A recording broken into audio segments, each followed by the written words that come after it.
പ്രണയ വിവാഹവുമായി ബന്ധപ്പെട്ട ഒരു പെൺകുട്ടിയുമായി അവളുടെ ബന്ധുക്കൾ ബന്ധം വിച്ഛേദിക്കുകയും അവളുടെ പിതാവ് നിക്കാഹ് കർമ്മം നടത്തി കൊടുക്കുക മാത്രം ചെയ്യുകയും അവൾ അവളുടെ ഭർത്താവിൻ്റെ വീട്ടിൽ താമസിച്ചു വരികയും അവളുടെ ഉപ്പയും ഉമ്മയും സഹോദരന്മാരും കുടുംബക്കാരും സഹകരിക്കാതെ ബന്ധം മുറിച്ചു നിൽക്കുകയും ചെയ്തിരുന്നു. കുറച്ചു കാലത്തിന് ശേഷം അവളുടെ ഉപ്പയും ഉമ്മയും സഹോദരന്മാരും ചില ബന്ധുക്കളും അവളോട് സഹകരിക്കുകയും ബന്ധം പുലർത്തുകയും ചെയ്യാൻ തുടങ്ങി. പക്ഷേ ഭൂരിഭാഗം കുടുംബക്കാരും സഹകരിക്കാതെ മാറി നിൽക്കുക തന്നെയാണ്. ഈ കാരണം കൊണ്ട് അവളും അവളുടെ ഭർത്താവുമായി മറ്റു കുടുംബക്കാർ നിസ്സഹകരിക്കുന്നത് കുടുംബബന്ധം വിച്ഛേദിക്കുന്ന ഗണത്തിൽ വരുമോ? നിസ്സഹകരിക്കുന്നവർ ഇസ്ലാമിക വീക്ഷണത്തിൽ കുറ്റക്കാരാകുമോ? ഒരു പ്രഭാഷണത്തിൽ ഇങ്ങനെയുള്ള ബന്ധം ഹറാമിൽ നിന്നും തുടങ്ങിയതാണ്, നിക്കാഹ് ചെയ്തു കൊടുത്താലും അത് ഹറാം തന്നെയാണ് എന്ന് കേൾക്കാനിടയായി. അതും ഇതോടൊപ്പം ചേർത്ത് വായിക്കുന്നു. പിന്നെ കുടുംബത്തിൽ വളർന്നു വരുന്ന കുട്ടികൾക്കും ഇതൊരു പാഠമായിരിക്കാൻ കൂടിയാണ് ഈ നിസ്സഹകരണം. അവർ ഇങ്ങനെ നിസ്സഹകരിക്കുന്നതാണ്. ആ പെൺകുട്ടിക്ക് മാറി നിൽക്കുന്ന ബന്ധുക്കളോട് ബന്ധം സ്ഥാപിക്കാൻ അവസരമുണ്ടായിട്ടും അത് ഉപയോഗപ്പെടുത്തിയില്ല എന്നതും വസ്തുതയാണ്. ഇതിപ്പോൾ എന്താ പറയുക, ഈ പ്രണയ സംബന്ധമായ ചോദ്യങ്ങൾ നമുക്ക് ധാരാളമായിട്ട് വരാറുണ്ട്. അതിൻ്റെ ഈ ചോദ്യങ്ങളൊക്കെയുള്ള ആത്യന്തിക പരിഹാരം എന്താ വെച്ചാൽ, പ്രണയം ഉണ്ടായി പോവാതിരിക്കാനുള്ള മുൻകരുതലുകൾ പെൺകുട്ടികളുടെയും ആൺകുട്ടികളുടെയും രക്ഷിതാക്കൾ സ്വീകരിക്കുക എന്നുള്ളതാണ് ആത്യന്തികമായ പരിഹാരം. അതെന്ന് പറഞ്ഞാൽ ഇവരെ എപ്പോഴും സംശയത്തോടു കൂടെ നിരീക്ഷിക്കുക, അവിടെ ഫോൺ പരിശോധിക്കുക എന്നതല്ല നമ്മൾ ഉദ്ദേശിക്കുന്നത്.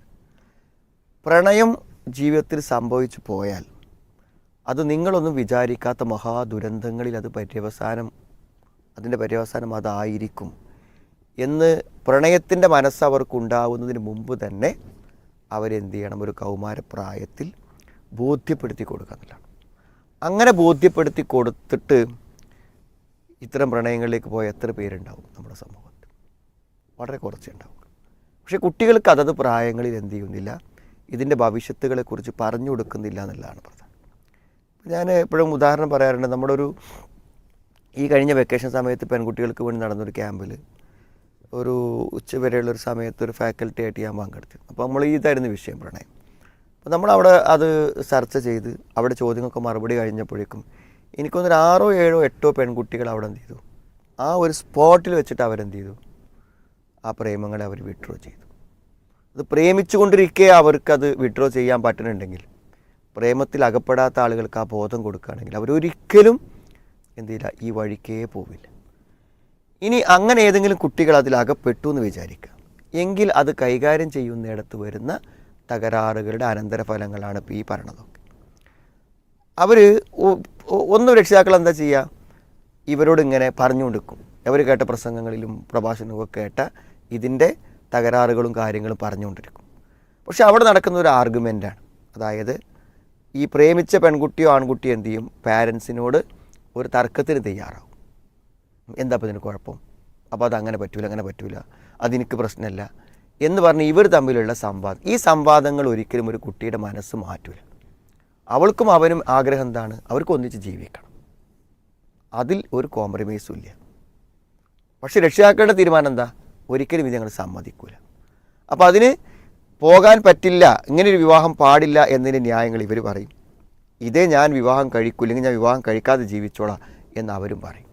അപ്പോൾ ഇവിടെ അടിസ്ഥാനപരമായ പരിഹാരം എന്ന് പറഞ്ഞാൽ, ഇവരെ ഈ കാര്യങ്ങൾ ബോധ്യപ്പെടുത്തി കൊടുക്കാതെ നമ്മൾ ബലം പ്രയോഗിച്ചുകൊണ്ട് ഈ പ്രേമങ്ങളെ ബ്രേക്ക് ചെയ്യുന്നത് കൊണ്ട് പ്രത്യേകിച്ച് പ്രയോജനമൊന്നും ഉണ്ടാവില്ല. അപ്പോൾ ഇത് നമ്മൾ ധിക്കരിച്ചൊരു വിവാഹത്തിലേക്ക് പോകും. അപ്പോൾ ഒരു പ്രേമ വിവാഹം നടത്തി കൊടുക്കുമ്പോൾ നമ്മൾ അപമാനിതരാകുമോ എന്ന് വിചാരിച്ച് നമ്മൾ നടത്തി കൊടുക്കാതിരിക്കുമ്പോൾ എന്ത് ചെയ്യാവും, ഇവർ വളരെ പരസ്യമായി ഇവരെ വെല്ലുവിളിച്ച് അങ്ങാടിയിലൂടെ ഇറങ്ങി അവരൊരു നിക്കാഹും കർമ്മമൊന്നും ഇല്ലാത്തന്നെ അവരെന്ത് ചെയ്യും, ഭാര്യഭർത്താക്കന്മാരായി ജീവിക്കും. പിന്നെ അത് ചൂണ്ടിക്കാട്ടിയ ആൾക്കാർ പറയും, ഇത് ഇന്നയാളെ മകനാണ്, ഇന്നയാളെ മകളാണ് എന്ന് പറയും. അപ്പോൾ ഒരു ശക്തമായ സ്റ്റാൻഡ് എടുക്കണ്ടേ എന്ന് സ്വാഭാവികമായി ചോദിക്കും. നമ്മൾ സ്റ്റാൻഡ് എടുക്കുക എന്നുള്ളതിന് നമ്മൾ എതിരല്ല. പക്ഷേ എങ്കിൽ പോലും ഇത് സംഭവിച്ചു പോയ ഒരു കാര്യത്തിന് മാന്യമായ പരിഹാരം ഉണ്ടാക്കുക എന്നതാണ് ഏറ്റവും പ്രധാനം. ഇപ്പോൾ ഈ ബന്ധുക്കളും നാട്ടിലൊക്കെ അവരെ ബഹിഷ്കരിച്ചു, അതിന് പാഠം ഉൾക്കൊള്ളുന്നതാണ്. പ്രേമിക്കുന്നവർക്ക് എന്ത് പാടാ? അവർ പ്രേമിച്ചു കഴിഞ്ഞാൽ അവർക്കത് സാക്ഷാത്കരിക്കണം. അല്ലെങ്കിൽ അവർ രണ്ടുപേരും ഒന്നിച്ച് കെട്ടിത്തൂങ്ങി മരിച്ചാലും വേണ്ടിയില്ല, ഞങ്ങൾക്ക് ഞങ്ങളല്ലാതെ ജീവിക്കാൻ കഴിയില്ല എന്നാണ്. ഇങ്ങനത്തെ ഒരു ഇതിൽ നിൽക്കുന്ന ആളുകളോട് നമ്മൾ എന്ത് സമീപനം സ്വീകരിച്ചാലും ആ സമീപനങ്ങളൊന്നും ഗുണകരമായ ഫലം ചെയ്യൂല. ഒന്നില്ലെങ്കിൽ ഇത് നമ്മൾ പിന്നെ ബലം പ്രയോഗിച്ച് ബ്രേക്ക് ചെയ്യുമ്പോൾ എന്ത് ചെയ്യും, ചിലപ്പോൾ ഡിപ്രഷനിലേക്ക് പോകും. പ്രത്യേകിച്ച് ആൺകുട്ടികളൊക്കെ എന്ത് ചെയ്യും, ആകെ മാനസികമായി തളർന്നു പോകും.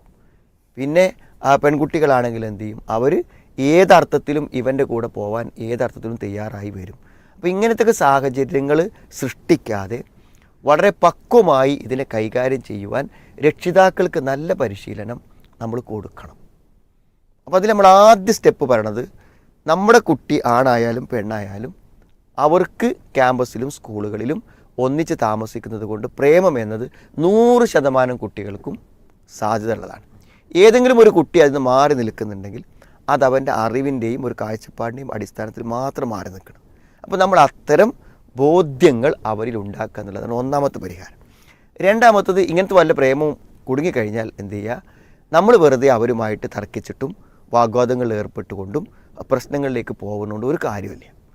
അവരെ ഇത് ബോധ്യപ്പെടുത്താൻ പറ്റുന്ന, നമ്മുടെ കുടുംബത്തിൽ തന്നെ പെട്ട, നമ്മളിപ്പോൾ വാപ്പിയുമൊക്കെ സംസാരിക്കുമ്പോൾ ഇമോഷണലായി പോകും. അല്ലെങ്കിൽ അവർക്ക് തന്നെ സംസാരിക്കാം, വളരെ നല്ല നിലക്ക് സംസാരിക്കാൻ അവർക്ക് പറ്റുമെങ്കിൽ സംസാരിക്കാം.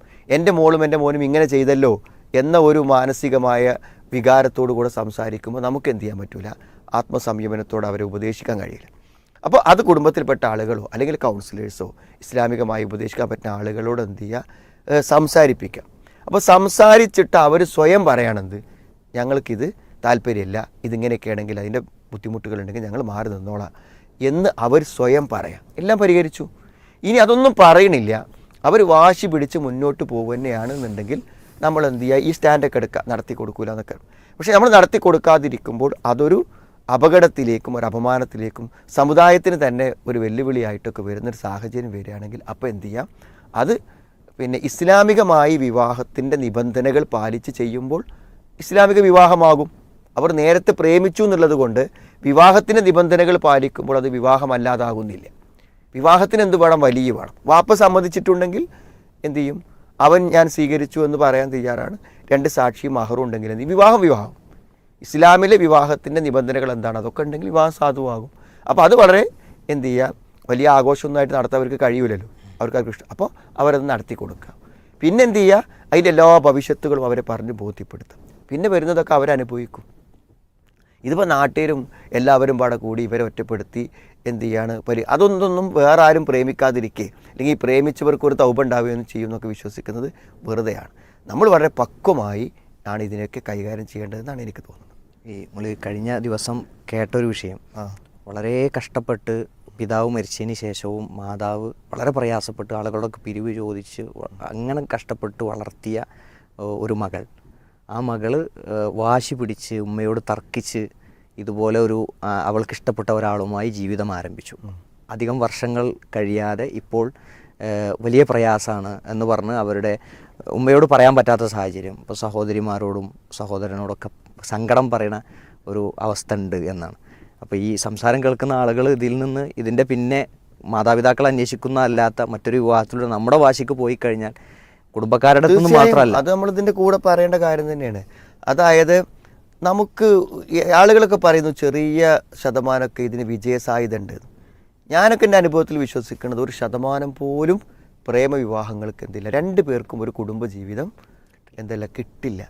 ഇനി അപൂർവമാർഗം കിട്ടിയെന്ന് പറയുകയാണെങ്കിൽ അതിന് മാത്രം മതപരമായിട്ട് അവരെന്തായിട്ടുണ്ടായിരിക്കും, ചേഞ്ചായിട്ടുണ്ടായിരിക്കും. ദീനിയായിട്ട് അവരത്രയും ഒരു പെർഫെക്ഷനിലേക്കൊക്കെ വന്നിട്ടുണ്ടെങ്കിൽ അപൂർവം ചില ആളുകൾക്ക് ലഭിക്കാം. എന്താ വെച്ചാൽ ഇഷ്ടം പോലെ കാരണങ്ങളാണ് ഇതിലുള്ളത്. ഞാനിപ്പോൾ ഒരു ഉദാഹരണം പറഞ്ഞുതരാം. ഈ പ്രേമം എന്ന് പറയുമ്പോൾ ഒരു ഫ്രണ്ട്ഷിപ്പാണല്ലോ.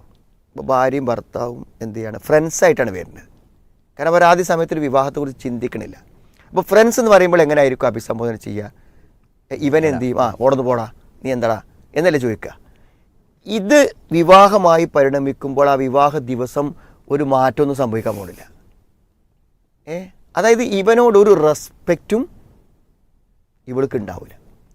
ഒന്ന്, ഇവരെന്താണ് ഒരു ഫ്രണ്ട്ഷിപ്പിൽ ജീവിച്ചതുകൊണ്ട് അവൾക്ക് ഏത് കാലത്തും ഇവനൊരു ഫ്രണ്ടായി മാത്രമേ കാണാൻ പറ്റുള്ളൂ.